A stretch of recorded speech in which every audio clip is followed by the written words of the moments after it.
नमस्कार दोस्तों, मेरे YouTube channel Amit unique blogger में आपका स्वागत है। आज मैं आया हूँ दुनिया का सबसे खूबसूरत प्यार का प्रतीक कहा जाने वाला इमारत ताजमहल। दोस्तों, क्या इस इमारत को किसी पहचान की ज़रूरत है? नहीं ना। अब हम चलते हैं एंट्रेंस गेट की ओर, जहाँ से हम ताजमहल के कैंपस में एंटर करेंगे। इस ब्लॉग में आप इस प्यार के प्रतीक के बारे में बहुत सारी जानकारियाँ प्राप्त करने वाले हैं और इस इमारत की खूबसूरती को करीब से देखने वाले हैं। मगर इसके लिए वीडियो के अंत तक बने रहें। इससे पहले जिन्होंने मेरे चैनल को सब्सक्राइब नहीं किया है, कृपया सब्सक्राइब कर लें और बेल आइकन दबा दें, ताकि मेरी ढेरों सारी इन्फॉर्मेटिव वीडियोस आप तक पहुंचती रहे। अगर आपको मेरा वीडियो पसंद आए तो लाइक करें और शेयर करना न भूलें दोस्तों। ये सामने लेफ़्ट हैंड पर आप देख रहे हैं वेस्ट गेट, जहाँ से आम जनता की ताजमहल के कैंपस में एंट्री होती है। इस पूरे कैंपस को 4 पार्ट में डिवाइड करके अच्छे से जानेंगे कि कहाँ क्या क्या चीज़ें हैं। सबसे पहले राइट साइड में टिकट काउंटर है, जहाँ से टिकट लेना है वेस्ट गेट से एंट्री करने के लिए। वेस्ट गेट के बाहर एरिया को पहला पार्ट मानते हैं, जहाँ टिकट काउंटर और टी स्नैक्स एरिया है। अब हम वेस्ट गेट से सिक्योरिटी चेक के बाद एंटर हो चुके हैं दूसरे पार्ट में, जहाँ से हमें दिखाई दे रहा है दोनों तरफ लाल बलुआ पत्थर से बना लंबा गलियारा, जो काफ़ी सुंदर है। और इसके ठीक बीचों बीच हमारे चलने के लिए रास्ता बना हुआ है, जिस पर चलते हुए हमें आगे बढ़ना है ताजमहल की ओर। दोस्तों, इस पार्ट में आपको कुछ खास चीज़ें दिखाई देंगी। ये सेकंड पार्ट है। इसमें आपको चारों दिशाओं में 4 दरवाजे दिखाई देंगे। अब देखिए, मैं इन दरवाज़ों के बारे में आपको डिटेल से बताता हूँ। ये सबसे पहले साउथ गेट है, जो आप सामने देख रहे हैं। ये जो फ़ोटो भाई साहब ले रहे हैं, उनके ठीक पीछे आपको दिखाई दे रहा है साउथ गेट। अब ये देख रहे हैं आप सामने वेस्ट गेट, जहाँ से हमने एंटर किया। और ये है हमारा नॉर्थ गेट। ताजमहल को देखने के लिए हमें इस गेट से ही एंटर करना है और ताजमहल तक हमें पहुंचना है। ये प्रमुख द्वार है। और अब हम बात कर रहे हैं आखिरी गेट की, जो है ईस्ट गेट। ये देखिए दोस्तों, बिल्कुल आपके सामने ईस्ट गेट। यानी यहाँ अगर हम इस पेड़ को सेंटर माने तो ये चारों तरफ 4 गेट हैं, जिसमें सबसे प्रमुख गेट की अगर हम बात करें तो मेनली एंट्री के लिए ये है नॉर्थ गेट। इसे हम बड़े दरवाज़ा या दरवाज़ाए रोज़ा के नाम से भी जानते हैं। यहाँ से ताज का खूबसूरत नज़ारा दिखाई देता है। यह दरवाज़ा लाल बलुआ पत्थर से बना है और इस पर सफ़ेद संगमरमर पत्थर की कारीगरी, महीन कारीगरी की गई है। 2 रंगों का यह दरवाज़ा बहुत ही खूबसूरत है देखने में दोस्तों। देखिए, जैसा कि आप देख पा रहे हैं कि लोग यहाँ खड़े होकर सेल्फ़ी ले रहे हैं। और इस दरवाजे से बिल्कुल सामने, नाक के सीध पर आपको बिल्कुल सामने ताजमहल दिखाई देता है। जैसा कि आप देख रहे हैं, आपको थोड़ा-सा ताजमहल का व्यू दिख रहा था, अब जादू होगा। अब ये हो गया, बिल्कुल आप उसकी ओर बढ़ रहे हैं, ताजमहल की ओर बढ़ रहे हैं, मगर वो बिल्कुल गायब हो चुका है। अब आप उसी की ओर बढ़ रहे हैं। अब जादू का दूसरा पार्ट देखेंगे, जो कि अब आपको दिखाई देने वाला है दोस्तों।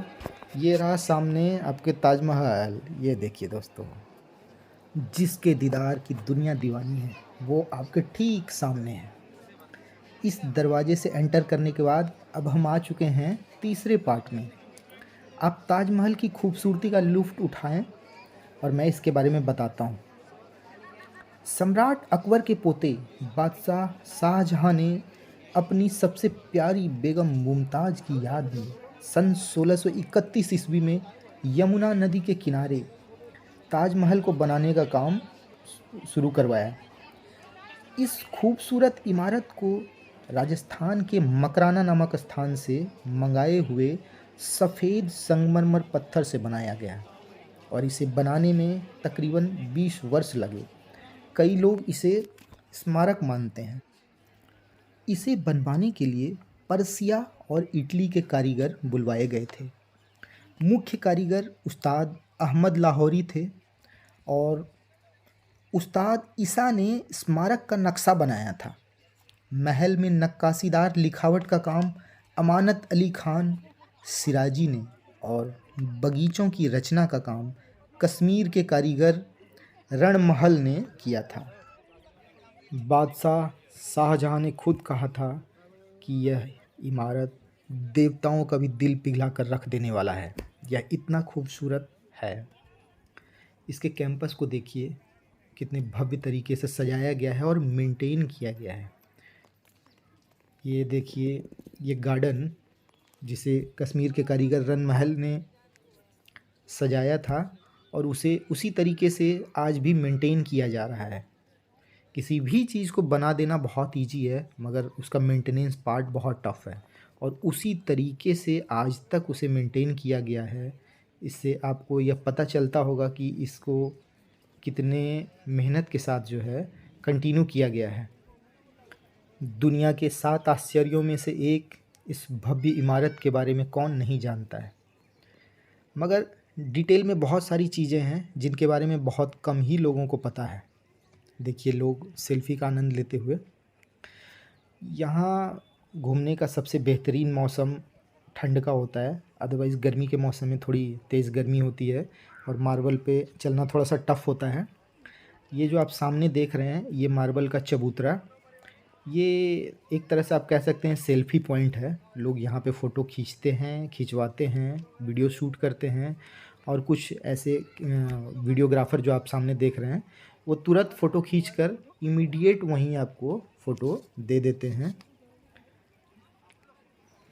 इस इमारत के बारे में बहुत सारी ख़ास चीज़ें हैं, ख़ास बातें हैं, जो मैं आगे अभी इस वीडियो में डिटेल में आपको बताऊंगा। आप वीडियो के अंत तक बने रहें दोस्तों, आपको बहुत मज़ा आने वाला है और बहुत सारी चीज़ें आपको पता चलेंगी।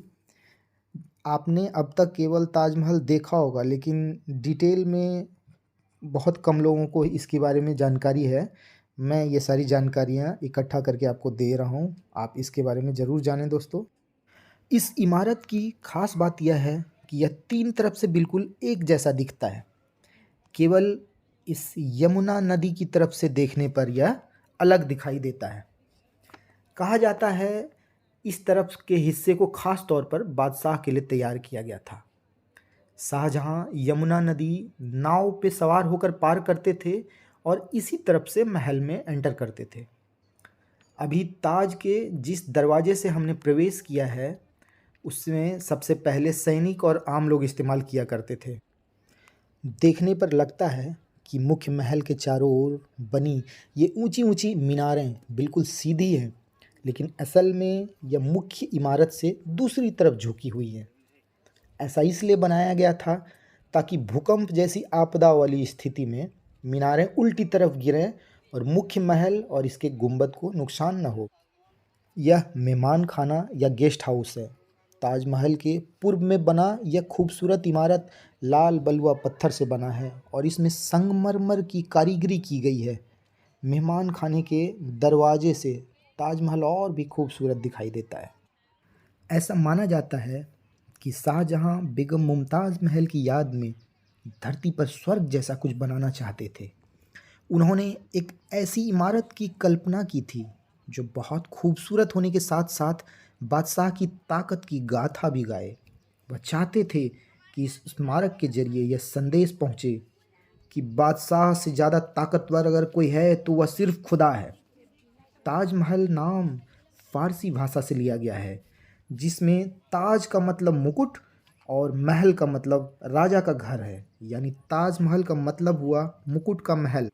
जिस बेगम की याद में इसे बनवाया गया था, उसका नाम पहले अर्जुमंद बेगम था, लेकिन बाद में उसका नाम मुमताज़ महल हो गया। इसका मतलब भी मुकुट का महल होता है। दोस्तों, ये आप सामने देख रहे हैं कौबान मस्जिद। इसकी इमारत भी मेहमान खाना की तरह बनाई गई है। यह ताजमहल के पश्चिम में बनी है। यह भी लाल बलुआ पत्थर से बनी है। इसके सामने का हिस्सा मक्का की दिशा में है। इसमें एक बड़ा दरवाज़ा बना है जिसे ईवान कहा जाता है और इसके दोनों तरफ दो छोटे मेहराब बने हुए हैं। ताजमहल दुनिया के 7 अजूबों में से एक है और सिर्फ आगरा की ही नहीं बल्कि भारत की भी शान है। ताजमहल यूनेस्को की विश्व धरोहरों में से एक है। हर साल दुनिया भर से हजारों लोग संगमरमर के इस बेमिसाल करिश्मे को देखने आते हैं। ऐसा माना जाता है कि ताजमहल अब तक की बनी इमारतों में से सबसे खूबसूरत है। यह चौथा और आखिरी पार्ट था दोस्तों। मेरे इस ब्लॉग के ज़रिए आप तक ढेरों सारी जानकारियाँ पहुँची। अगर आपको मेरा यह वीडियो पसंद आया तो लाइक करें, शेयर करें एंड सब्सक्राइब करना न भूलें दोस्तों। नमस्कार दोस्तों।